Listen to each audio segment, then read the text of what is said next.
Muy buenas noches, apreciable audiencia. Hoy les traigo un testimonio de cómo nosotros tenemos la culpa de que haya criminales, no las autoridades que hacen todo lo que pueden, sino nosotros con nuestro desprecio y todo por no darle likes a mi video. Así que denle like para que pueda seguir monetizando a costillas de estos pobres que solo están en la cárcel porque los hemos tratado muy mal. Y por eso delinquen y nosotros debemos perdonarles todo, dándole like a mis videos. Sí les dije, ¿no? Y para demostrarlo, vamos a entrevistar a uno de los criminales más sanguinarios de la historia de este país. Así que quédense hasta el final. Buenas noches, señor Mocha Orejas. ¿Cómo se encuentra? ¿Cómo lo tratan? Bien, señor. No me arrepiento, que es lo principal. Muy bien, señor Mocha Orejas. Oiga, pues quiero que nos cuente cómo fue su historia de niño. ¿Usted de niño cómo era? Pues, como cualquier niño de barrio, señor.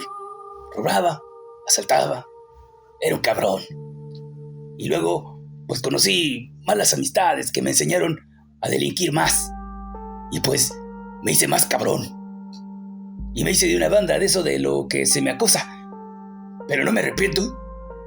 Oiga, no me diga eso, pero qué historia tan desgarradora y triste. Ahora entiendo por qué usted privaba de la vida y de su libertad a las personas para obtener dinero de las familias y no conforme con eso, les quitaba las orejas y en algunos casos, pues también los mandaba con San Pedro. Pero dígame, ¿verdad que la sociedad lo obligó a delinquir y a cometer tantos crímenes que dejaron a familias completas destruidas y que usted solo es el reflejo de lo malos que somos como seres humanos? Pues la verdad no, manito. ¿Qué te crees?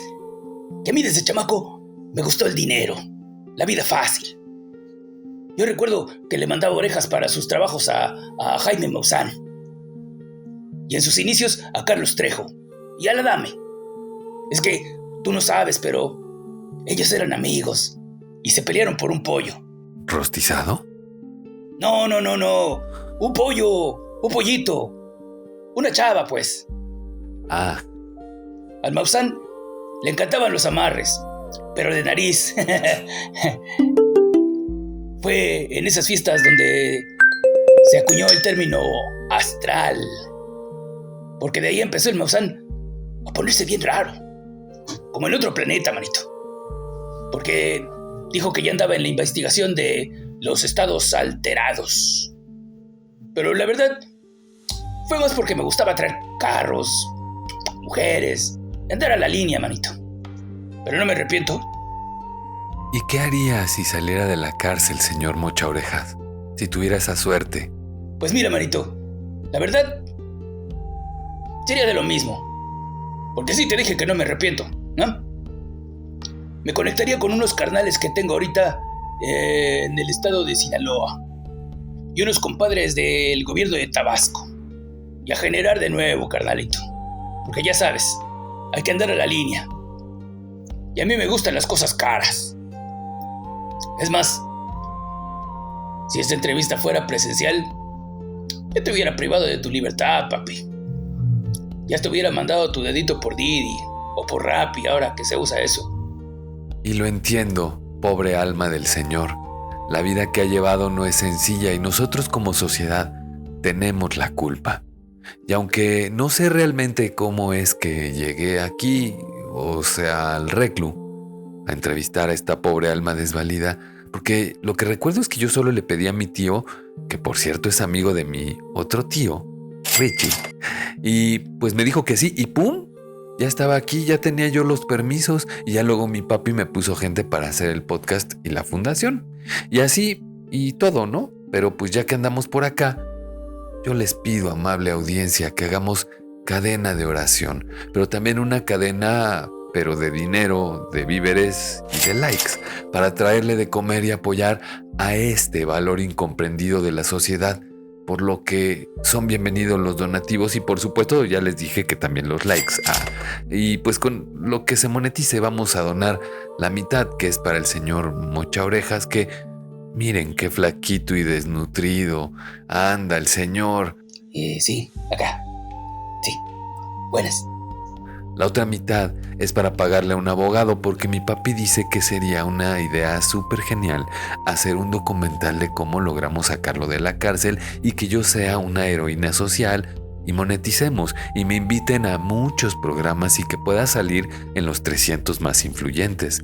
Y por si fuera poco, mi prima, que es súper buena estandopera, no mames, wow, va a donar el total de las entradas vendidas de los lugares para discapacitados en el teatro de su próximo show cómico, clasista y musical, que Dios mediante se va a llenar de boletos que regale mi tío Luis, que siempre hace sold out con una sola transferencia.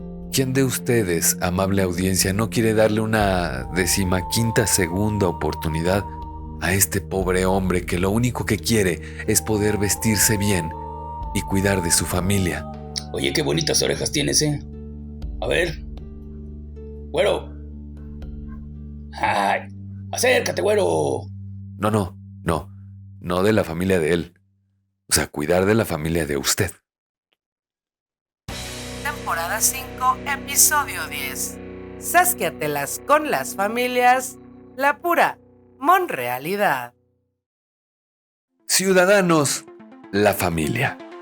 Esa que está en todo momento contigo, en las buenas, en las malas y en las peores. Y hay quienes dicen, a veces, que de la familia y el sol, entre más lejos mejor.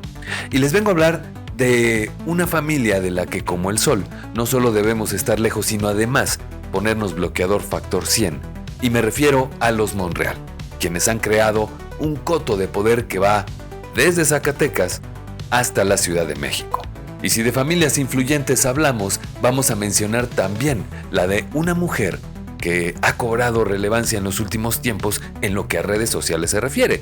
Y ella es Saskia Niño de Rivera, quien últimamente está en el ojo del huracán porque al parecer se pasó de lavadas con un personaje que ensució hasta a los muertos. Y en la lista estuvo Carmelita Salinas. Y aquí les adelanto lo que dijo Carmelita Salinas a nuestra medium invitada, cuyo nombre mantendremos reservado por 5 años por tratarse de un tema de seguridad nacional. Por favor, dígale que no mame, ¿no? Pero hoy en día está de moda apellidarse López. Como por ejemplo, no se me viene a la cabeza algún López influyente o poderoso o nepotista, pero sí les puedo hablar de un Gutiérrez. Pero de un Gutiérrez Müller, pues la familia de la no primera dama sí le ha convenido la transformación y acercarse al sol, porque les encontraron unos contratos bastante gorditos y condimentados, ustedes ya saben con qué, con harta adjudicación directa. Pero ustedes, ciudadanos, que como yo somos simples mortales que sufrimos lo que algunas familias, incluyendo de las que vamos a platicar, deciden, nos tenemos que poner a darle al jale. Así que ustedes hagan su parte y denle like a este episodio. Compartan y comenten si ustedes se apellidan López, Niño de Rivera, o si tienen un poco más de suerte, son dueños de un consorcio gasolinero y se apellidan Monreal. Reencuentro, tenemos que hablar. Contrapropuesta. El circo sigue, pero los payasos ya nos cansaron. En México los bandos ya se repartieron las sillas, ya tienen su opinión amarrada y todos juran tener la razón. Mientras nosotros nos quedamos sin propuestas y con el tiempo agotado. Estamos tan ocupados peleando por colores que olvidamos lo básico. Todos queremos un país que no se nos caiga a pedazos. Yo soy Rafa Acevedo y esto es Contrapropuesta, un espacio libre de ideologías, pero eso sí, con un chorro de sesgo. Un sesgo brutal hacia la ciudadanía y hacia esta nación que nos duele. Aquí no nos casamos con políticos corrientes ni con cuentos chinos. Aquí despertamos para reclamar lo que es nuestro. Para que el show continúe, hoy tenemos una función especial. Detrás de los hilos y con polvos mágicos, mi productora, Monse Chávez. Y para que no perdamos la cabeza entre tanta tragedia, Abdel Morales le pone un toque de humor a este sórdido espectáculo. Ciudadanos, dejen de ser trapecistas y pónganse cómodos porque hoy tenemos que hablar de lo que nadie se atreve a decir. Así es que, comenzamos. Primera nota. La dura monrealidad. Mis queridos ciudadanos, hoy en este subpodcast de confianza nos ponemos familiares. Y como les dije al inicio de este episodio, hay familias de las que, como del sol, entre más lejos mejor, como la familia de la Casa Monreal, la cual ha acumulado a lo largo de las décadas de trabajo político una interesante fortuna, pero sobre todo han acumulado bastante poder político, no solo para una sola persona, sino para los 14 hermanos que conforman esta dinastía, al grado de que uno que otro se ha atrevido a desafiar a la propia presidenta con A de "ahora sí me voy a hacer escuchar". Otra vez, y es que en la familia Monreal hay de todo, desde poetas frustrados hasta genios de los negocios. Pero antes de que nos arranquemos con la visión de lo que en realidad es y ha sido la familia Monreal para México, vamos a ver un poquito de su historia. Todo comenzó en Fresnillo, Zacatecas, ese lugar que hoy es un paraíso que cuenta con el sello de la casa, y no precisamente el sello de pueblo mágico, y menos el de patrimonio cultural de la humanidad.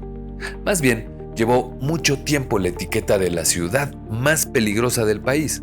Y todo comenzó con un solo hombre, un prócer del campesinado de nombre heroico, Felipe Monreal Huerta, quien operó bajo el esquema corporativista del Partido Revolucionario Institucional, sentando las bases de una estructura militar que priorizó la ocupación sistemática de espacios públicos. Tan es así que de 14 hermanos que componen a la colección de vástagos de don Felipe, hoy 10 de sus integrantes se han logrado colocar en posiciones de mando, creando una continuidad del grupo más allá de las alternancias partidistas, como ya lo hemos podido ver con Ricky Monriqui, que hoy se encuentra en la cúspide y caída de su carrera política, que ya anunció que termina con la legislatura que actualmente integra. Pero no se engañen, ciudadanos, que un Monreal diga que se retira es como si un casino te dijera que ya no quiere tu dinero.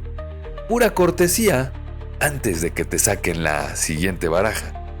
Para que dimensionen el tamaño de la monrealidad, quiero que se imaginen una mesa navideña donde si falta el pavo, no importa, porque hay harto presupuesto público. Tenemos a David Monreal, el actual gobernador de Zacatecas, que ha convertido al estado en un escenario de película de terror, pero con sueldos de película de Hollywood. David es famoso por dos cosas: por no poder contener la violencia en su estado, ni siquiera en contra de su propia familia, porque tristemente ya van un sobrino y un cuñado de los Monreal desvividos, y también por sus manos largas en plena campaña, donde lo captaron dándole un repaso no solicitado a una candidata en Juchipila. Eso es cercanía con las bases, ¿a poco no? Luego tenemos a Saúl Monreal, el hermano que saltó de la alcaldía de Fresnillo al Senado.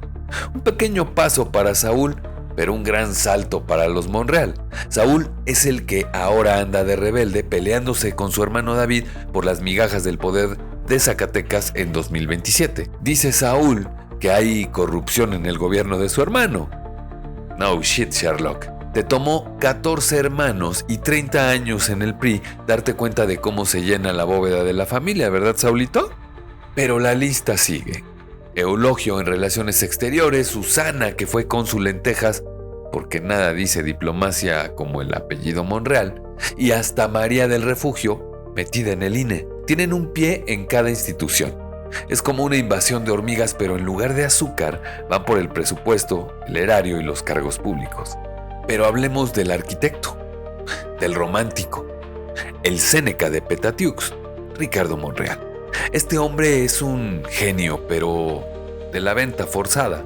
Resulta que en su paso por el Senado se descubrió que compraron miles de sus libros, como el de Poder Legislativo, con sobreprecio.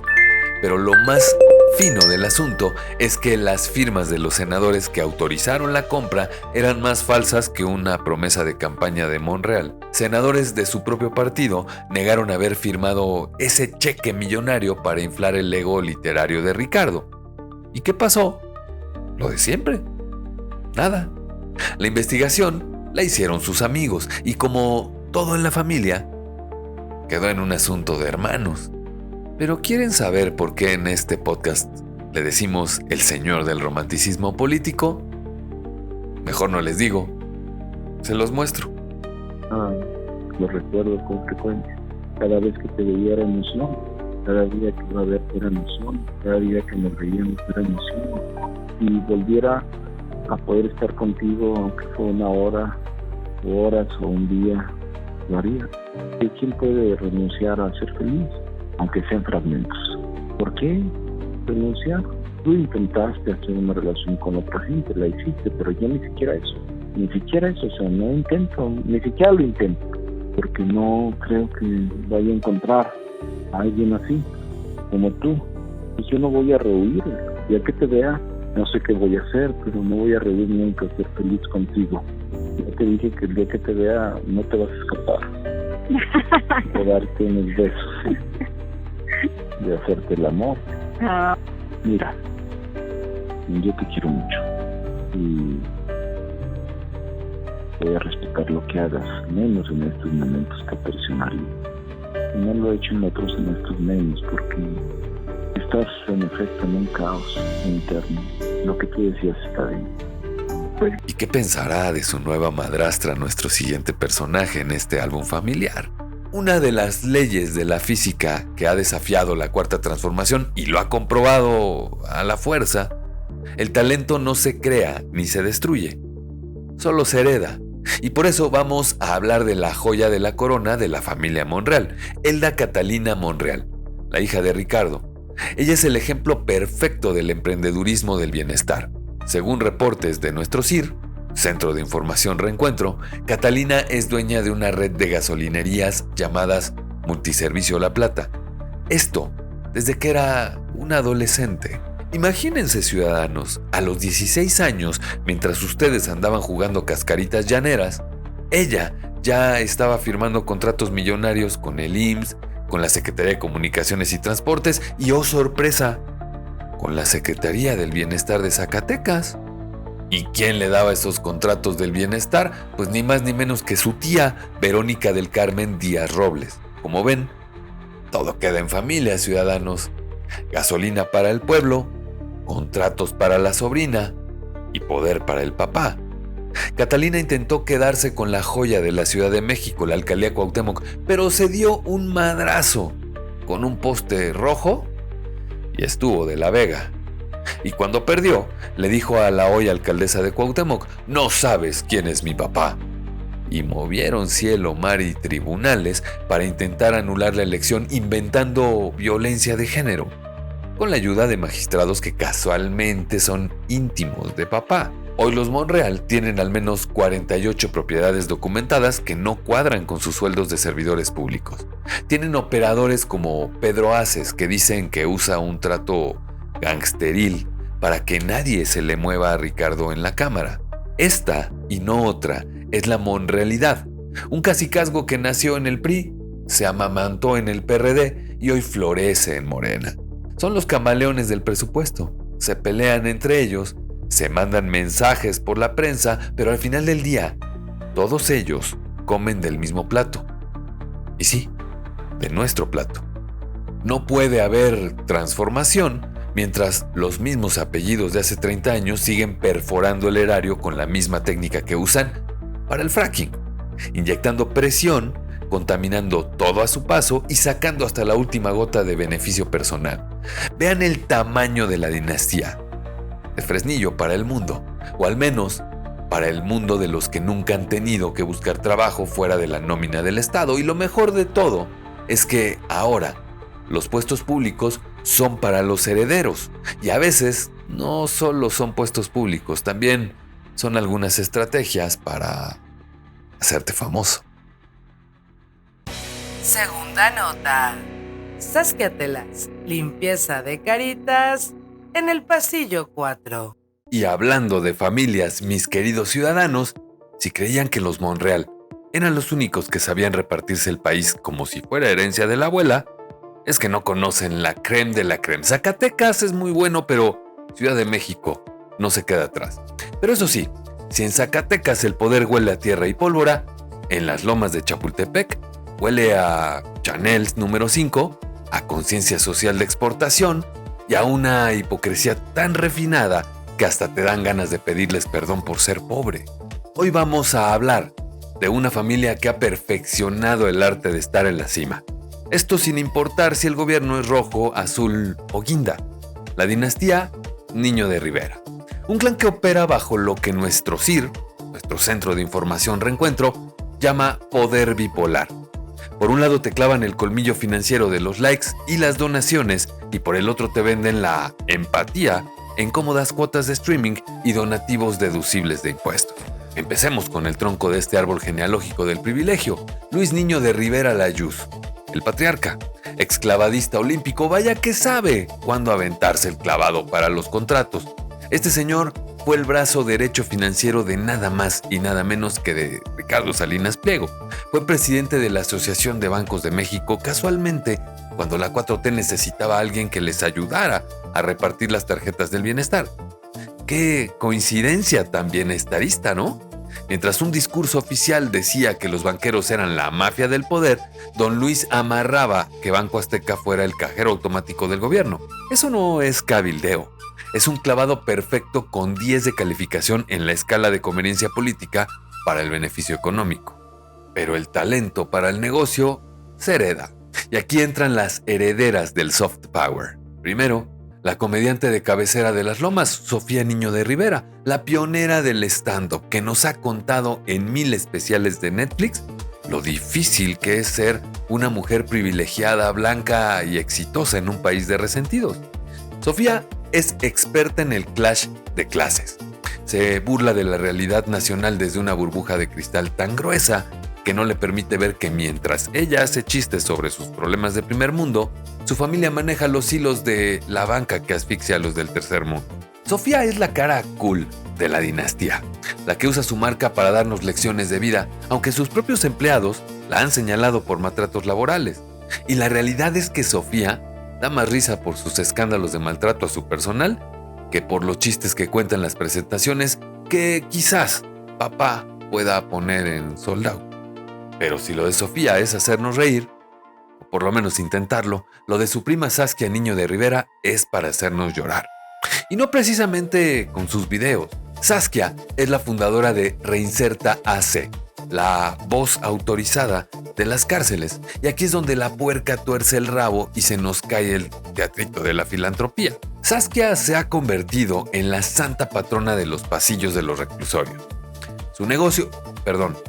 Su misión es meterse a los penales con su micrófono de podcast a lavarle la carita a los criminales y todo con permisos que se consigue no sé de quién y no sé cómo. Sí, ciudadanos, mientras ustedes se cuidan de no ser asaltados, Saskia se sienta con los que los asaltaron a ustedes o privaron de la vida o de la libertad a sus familiares. Esto para que nos cuenten historias terribles, humanizando a quienes han destrozado familias enteras. El objetivo, que tú, ciudadano que llegas cansado de trabajar, escuches su podcast, por ejemplo, Privadas de la Libertad, sientas culpa por esto, una culpa ajena monumental, y termines donando a su fundación. Lucra con las historias, monetiza con el dolor y utiliza las cárceles como su set de grabación personal. Y no dudo que haya casos de injusticia, pero lo de Saskia es un marketing de la tragedia. ¿Se acuerdan, por ejemplo, del caso del bebé Tadeo en Puebla? Aquel pequeño que encontraron en un basurero de un penal. Bueno, pues Saskia fue la fuente principal de la denuncia. Y claro que el caso fue atroz, pero el manejo mediático fue quirúrgico. Posicionó a Reinserta en todos los noticieros justo cuando necesitaban renovar la visibilidad política.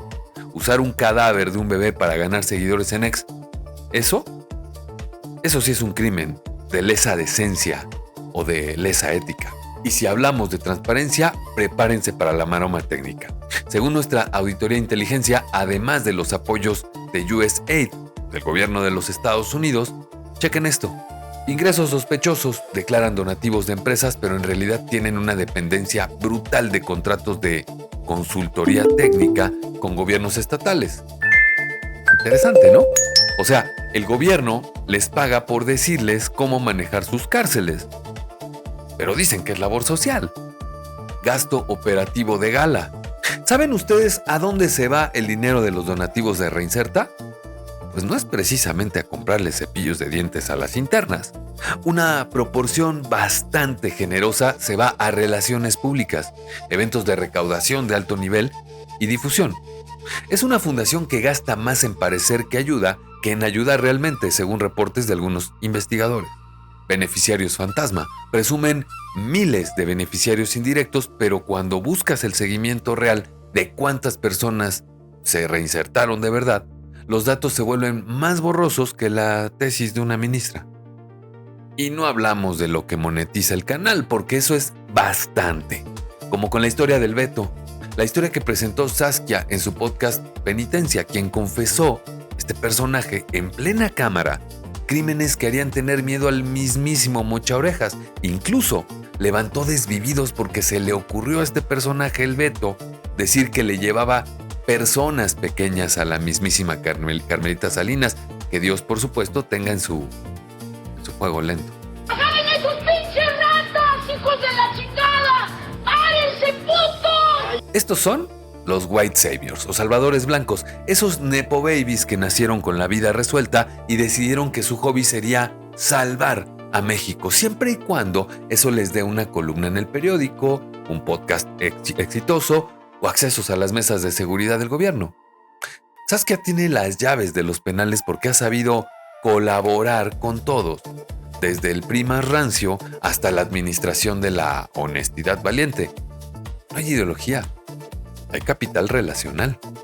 Y la estrategia está cerrada. Luis el banquero, Saskia la de la fundación, Manuel el que mantiene los productos vivos y Sofía que nos distrae con mala comedia.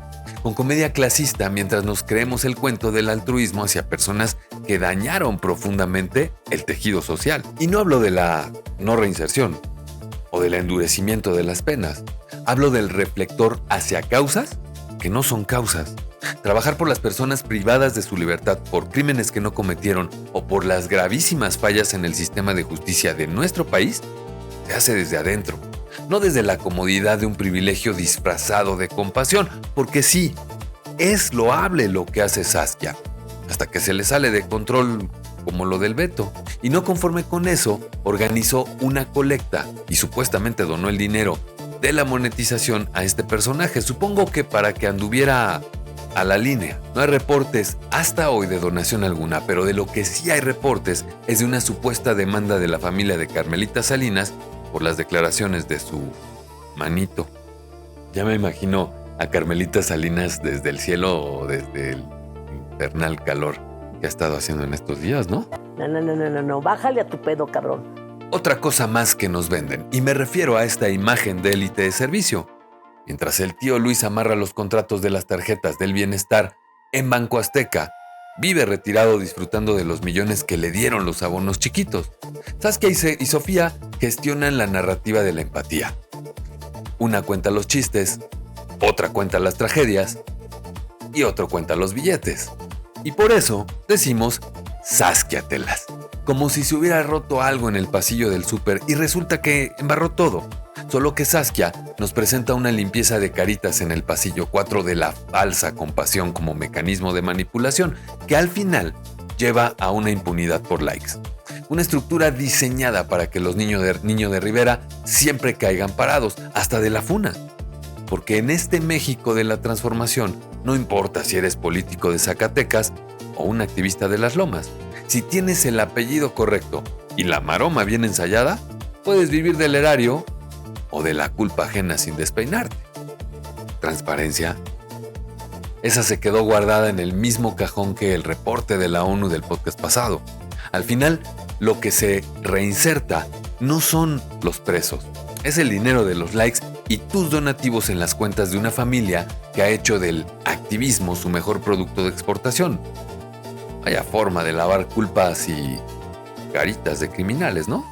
Ciudadanos, no se me despeguen, porque si creen ustedes que estas dinastías familiares son lo único que nos debe quitar el sueño, espérense a ver cómo ser un López hoy en día es equivalente a apellidarte Gutiérrez. Müller, porque para familias, los Beverly de Palacio Nacional. Tercera nota. Los Beverly de Palacio Nacional. Ciudadanos, si creían que ya habíamos agotado el catálogo de cinismo con los Monreal y el activismo de los Niño de Rivera, prepárense, porque acabamos de llegar a la joya de la corona. Si en Zacatecas huelen a pólvora y en Las Lomas a Chanel número 5, en Palacio Nacional le dejaron a la presidenta un aroma así como entre incienso y austeridad franciscana y pachuli del bienestar de los contratos millonarios. Llegaron al poder como los Beverly de Peralvillo con su austeridad de cartón, sus zapatitos desgastados y el discurso de que ser rico es malo. Pero, oh sorpresa, en menos de un sexenio se transformaron en los Beverly ricos de la Plaza de la Constitución. Aunque, hay que decirlo, con el mismo gusto refinado de las lavanderas de Telehit, y ellos son los Beverly de Palacio. Llegaron a la mudanza de la transformación y terminaron transformando el bienestar en su propia caja registradora.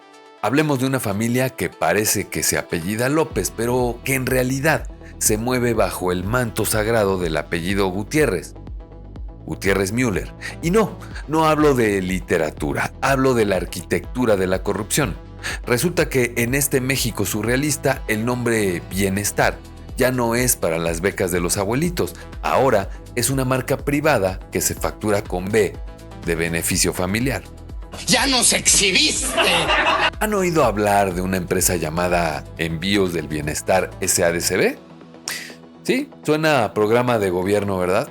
Pues no es un programa del gobierno, ciudadanos. Es una empresa privada que utiliza una marca espejo donde se roban el logo, se roban el nombre y se roban la confianza de la gente para facilitar licitaciones y generar confianza indebida en el sector público.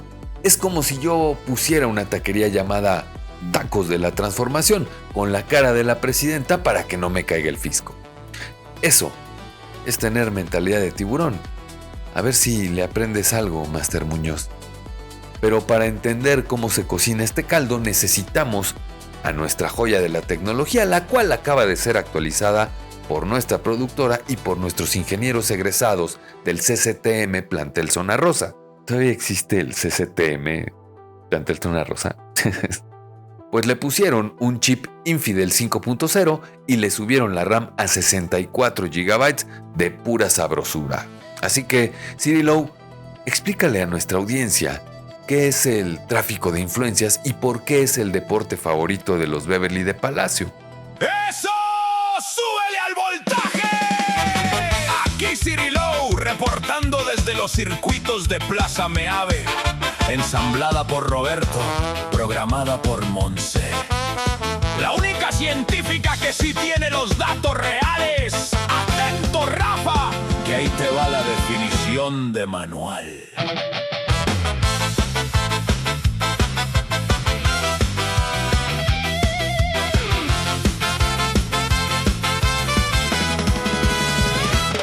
No es envidia, ciudadanos, pongan mucha atención. Que el amor al pueblo tiene su propia licitación. Si el hermano, si el cuñado o la tía con el contrato aparecen de repente, no es un éxito de un rato. No es un emprendimiento ni talento natural. Es un conflicto de intereses de diseño institucional. Tráfico de influencias, el negocio familiar, usando la jerarquía para podérsela llevar. Tráfico de influencias, delito de alto nivel, donde la ley en Palacio se usa como papel, aprovechando el poder, alterando el proceso, repartiendo el pastel mientras nos venden el progreso. Usurpación de identidad, la marca Bienestar en la bolsa, mientras el sector privado la licitación la destroza. Prestigio y conexiones, favores de oficina para inflar la billetera mientras la ética declina. Licitación abierta, eso es puro cuento chino. Si el apellido es correcto, ya tienes marcado el camino.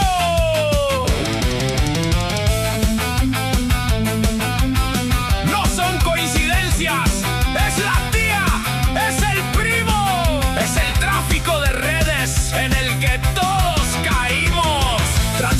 iglesia de cristal que se rompe con un guiño.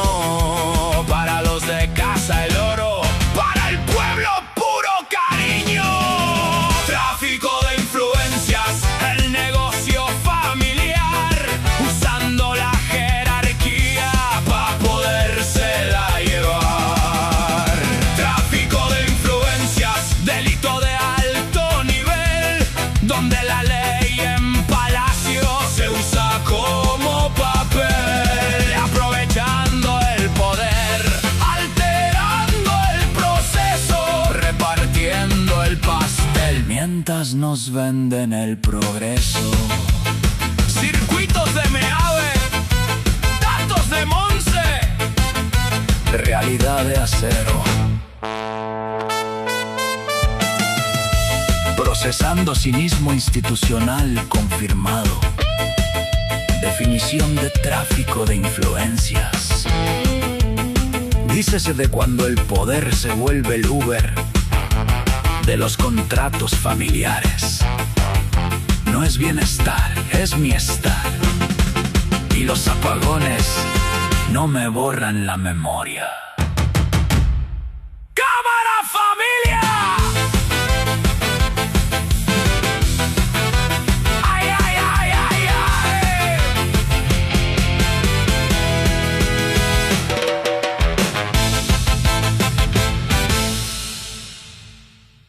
Gracias, Ciri Low. Y hablando de conexiones, aquí es donde la cosa se pone color Tabasco. El nodo central de esta red se llama Alejandro Medina Custodio. ¿Quién es este personaje? Pues ni más ni menos que el ex titular de la UIF, o sea, que debió ser el custodio de las operaciones financieras regulares. Como diría Manolín, Fíjate que sabe. el tipo que se encargaba de perseguir a los que lavan dinero en la tierra del Edén, de pronto sale del gobierno y se vuelve socio de la familia bajo sospecha. Es el conflicto de interés más sistémico y descarado, pintado de guinda.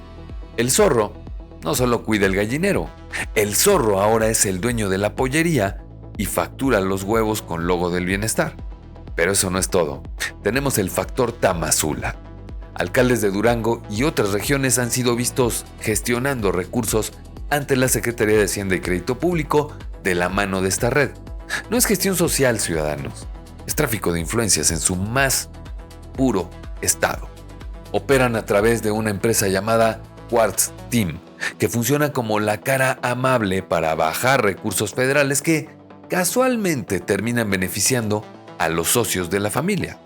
Y si creen que se limitan a México, están muy equivocados. Estos Beverly ricos ya tienen sucursales en el imperio. Registraron en Delaware y Arizona una joyita llamada Transfiriendo el Bienestar LLC. Ya saben que en esos estados gringos es facilísimo usar agentes registrados para ocultar quién es el beneficiario real. O sea, mientras aquí nos dicen que el dólar es el enemigo, allá ellos guardan sus ahorros del bienestar bajo las leyes del tío Sam. Y claro, como no podía faltar en esta temporada de impunidad, en marzo de 2026 la UIF, sí, la que ahora ya no ve nada, sacó una exoneración flash. Dijeron que no encontraron nada, pero no nos engañen, eso no fue una investigación, fue un blindaje político. Es la técnica favorita de la casa, primero te ensucio con los contratos y luego te limpio con un boletín de prensa. Y no podemos negar que eso suena bastante raro. Es criminal cómo nos ocultan la fragilidad de la ética nacional. Mientras nos distraen con si el Estadio Azteca tiene butacas o si Trump va a acabar con Irán, en las oficinas de Hacienda y en las notarías de Tabasco se están repartiendo el botín de la transformación. Y ya saben quién es el cuñado de ya saben quién. Llegaron diciendo que no eran iguales y tienen razón. Son mucho más rápidos para registrar empresas en Delaware. Son los Beverly de Palacio, gente que llegó con un discurso de sandalias y terminó con empresas de logística que facturan millones usando el nombre de los pobres para enriquecer a los socios y poder comprar bienes raíces y obras de arte en Japón. La maroma editorial de hoy es que no es cierto, que son ataques de la prensa conservadora y no sé qué tanto. Pero ahí están las actas de Cabildo, ahí están los registros en Arizona y ahí están el logo del bienestar en los camiones privados. Es la huella digital de una familia que entendió que el mejor negocio de México no es el petróleo, sino vender la idea del bienestar mientras se transfieren los recursos a sus cuentas personales, incluso usando las marcas del propio gobierno para confundir a los ciudadanos. Así que la próxima vez que escuchen hablar de austeridad, acuérdense de los Beverly de Palacio, porque para familias, estas, unos que te desaparecen, los Monreal, otros que te lucran, los Niño de Rivera, y estos que te transfieren, pero directo a sus LLCs en el extranjero. Vaya forma de transformar el patrimonio nacional. Ciudadanos, estas son las conclusiones del conductor. Ciudadanos, hoy el árbol genealógico del poder nos dio una sombra espesa, amarga y con un fuerte olor a presupuesto público y privado en algunos casos. Lo que acabamos de revisar en este episodio no es política. Es una subasta de la nación repartida entre clanes que aprendieron a decir pueblo mientras firman contratos con la otra mano. Empezamos con la monrealidad, donde Zacatecas dejó de ser un estado soberano para convertirse en el rancho particular de 14 hermanos.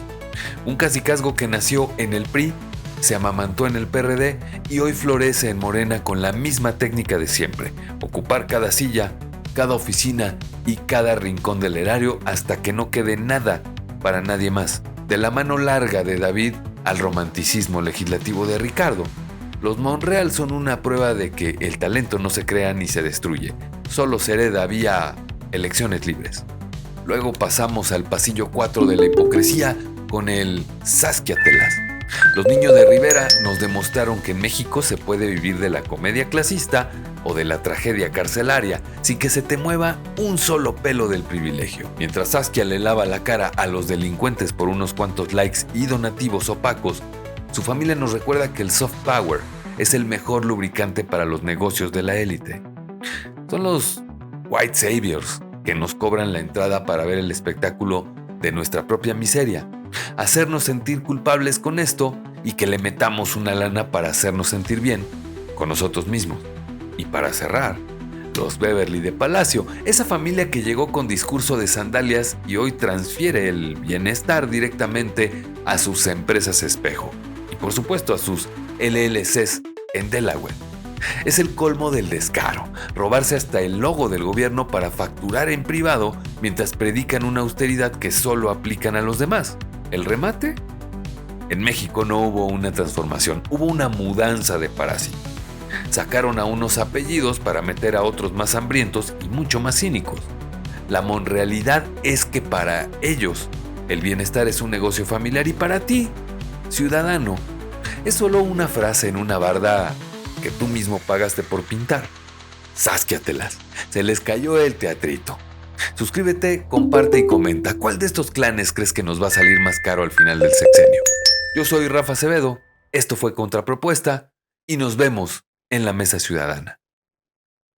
Ciudadanos, hasta aquí la información, la crítica y el análisis de los temas. Espero verlos la próxima semana y no se olviden de que mañana nos vemos en la Mesa Ciudadana en YouTube y TikTok para que platiquemos de todo lo que vimos en este episodio de Contrapropuesta en vivo. A nombre de Monse Chávez en la producción de este podcast ciudadano, @MonseChávez_G en todas las redes sociales, Abdel Morales en los contenidos, @Abdel.Morales en TikTok, Abdel con doble E. Yo soy Rafa Acevedo, @RAcevedoM también en todas las redes sociales y les doy las gracias por haber compartido con nosotros un nuevo episodio de Contrapropuesta por Reencuentro.